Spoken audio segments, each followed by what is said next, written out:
તો આખા કૌભાંડને લઈને જ્યારે ગુજરાતભરમાં ચર્ચા થઈ રહી છે ત્યારે છેલ્લા 7 દિવસથી સીઆઈડી ક્રાઇમે તપાસનો ધમધમાટ તેજ કર્યો છે. જો તારીખ પ્રમાણે અત્યાર સુધી તપાસ ક્યાં આવી તેની વાત કરવામાં આવે તો સૌથી પહેલી તારીખ 26મી નવેમ્બર.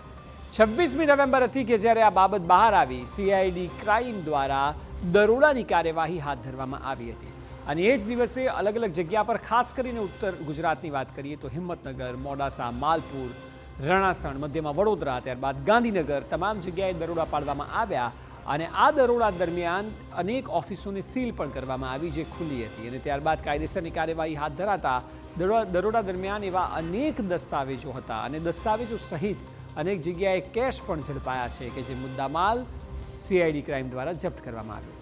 વાત કરીએ બીજા દિવસની એટલે કે 27મી તારીખની, તો બીજા દિવસે સીઆઈડી ક્રાઇમ દ્વારા ખાસ કરીને સ્પેસિફિક સાબરકાંઠા અને અરવલ્લીમાં તપાસ હાથ ધરવામાં આવી હતી કારણ કે મોટાભાગના સેન્ટરો હિંમતનગરથી સાબરકાંઠાથી ચાલતા હતા અને અરવલ્લીમાં આ લોકોની ઓફિસ વધારે જોવા મળતી હતી. ત્રીજા દિવસે ભૂપેન્દ્ર ઝાલાના ઘરે પહોંચી હતી સીઆઈડી ક્રાઇમની ટીમ અને એ સીઆઈડી ક્રાઇમની ટીમ જ્યારે ઘરે પહોંચી તો ઘરે સર્ચ ઓપરેશન હાથ ધરવામાં આવ્યું અને ઘરે જ્યારે સર્ચ ઓપરેશન હાથ ધરાયું ત્યારે 3 મોગીદાર લક્ઝુરિયસ કાર્સ જપ્ત કરવામાં આવી હતી જેમાં પોર્શે, મર્સિડીઝ, BMW જેવી કાર્સનો સમાવેશ થાય છે. ત્યારબાદ ચોથો દિવસ જ્યારે આવ્યો ત્યારે સૌથી મહત્વની પૂછપરછ ચોથા દિવસે કરાઈ. સીએ ઋષિત મહેતા કે જે આખી બીઝેડ કંપનીના અકાઉન્ટ્સ હેન્ડલ કરે છે તેમની સઘન પૂછપરછ કરવામાં આવી હતી.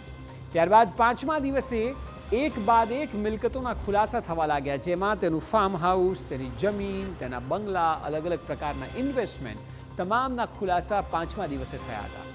જમીનો અને ફાર્મ હાઉસ પર સૌથી વધારે ખુલાસા થયા કારણ કે આ અચાનક લોકોએ જ્યારે પંચાયતમાં જઈને ઇન્ક્વાયરી કરી તો તેના નામના આટલા રોકાણ બોલ્યા. જમીનો અને ફાર્મ હાઉસમાં તેણે વધારે રોકાણ કર્યું છે તે પાંચમા દિવસે ખ્યાલ આવ્યો. છઠ્ઠા દિવસે પ્રાંતિજનો રોકાણકાર સામે આવ્યો કારણ કે અત્યાર સુધી રોક્યા છે પૈસા કોણે તે નહોતી ખબર પડતી અને કોઈ બહાર નહોતું આવતું અને એટલે છઠ્ઠા દિવસે રોકાણકાર જ્યારે સામે આવ્યો ત્યારે તેની પૂછપરછ પણ હાથ ધરાઈ.